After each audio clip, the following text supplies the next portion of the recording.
سلام. وصفة اليوم هاد المورقات اولا المسيمنات اللي كيكونوا عامرين وكيجيو لذاذ بزاف بحشوه لذيذه ومقرمشين. بالنسبه للوصفه غنحتاج هنا 500 غرام ديال الدقيق، شويه ديال الملح، وجوج معالق صغار ديال الخل، خماره ديال الحلوى اللي كتوزن 8 غرام. صافي نجمع العجين بالماء دافي، من بعد نخليه يرتاح واحد شويه، على الاقل واحد الساعه عاد نخدم به. ودابا غندوزو الحشوه اللي غنحتاج فيها البصله. الكميه ديال الحشوه على حسب كميه العجين اللي عندكم. البصله قطعتها تقريبا 2 بصلات مع 2 فلفلات قطعتهم هكا رقاق. من بعد درت عليهم شويه ديال الزيت، الملحه، وغنديرهم يتشحروا شويه، وغنزيد عليهم ضريه صغير ديال الثومه. وكناخذ الصدر ديال الدجاج وشويه ديال الكبده ديال الدجاج حتى هي كنقطعها على هذا الشكل، وكندير كلشي فوق النار يتشحر. من بعد خديت خيزو اللي حكيته هكا رقيق، تقريبا هنا عندي 2 خيزوات اللي صغار حكيتهم، زدت عليهم واحد شويه ديال القزبر ومعدنوس مقطعين.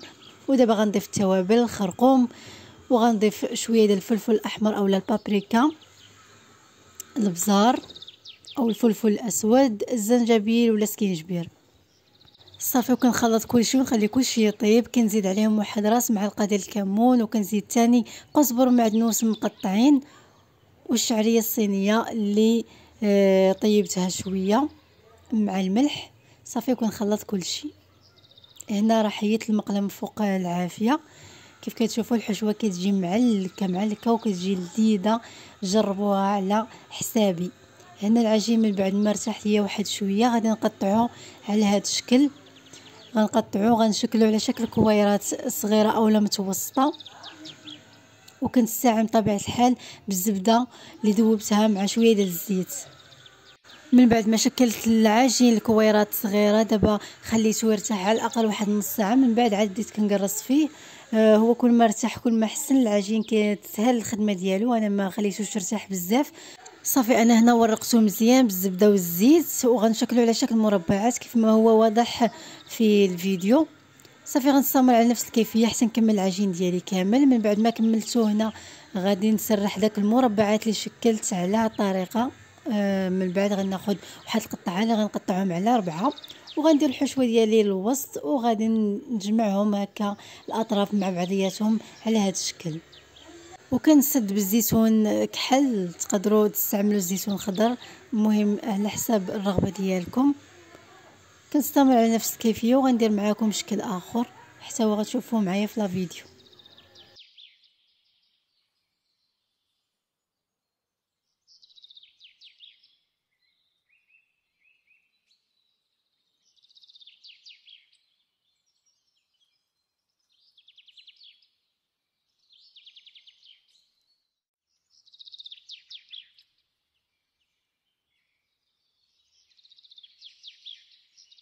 ودابا غندير الشكل الثاني اللي قلت لكم عليه. غنسرح العجين ديالي هكا شويه طويل، ومن بعد غنقطعهم على 3.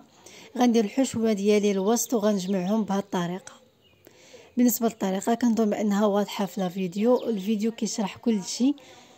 صافي غنستمر على نفس الكيفيه حتى نكمل العجين ديالي كامل. وبالنسبه للفران فانا كنكون مسخناه من قبل على درجه 200 درجه، المهم كيكون الحراره شويه مرتفعه. وكندهنهم بشويه ديال البيض والحليب باش يتحمروا ليا من الفوق.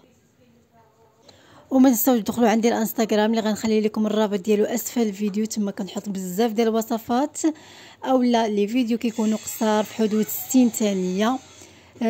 بالنسبه للفيديو ديال اليوم كنتمنى انها تكون عجباتكم. وصراحه هذه الوصفه كتجي لذيذه بزاف وغتنفعكم حتى في رمضان، بما ان رمضان قرب كتجي لذيذه وغتنفعكم. وبالصحه والراحه، ونتلاقاو ان شاء الله في فيديو جديد ووصفه جديده.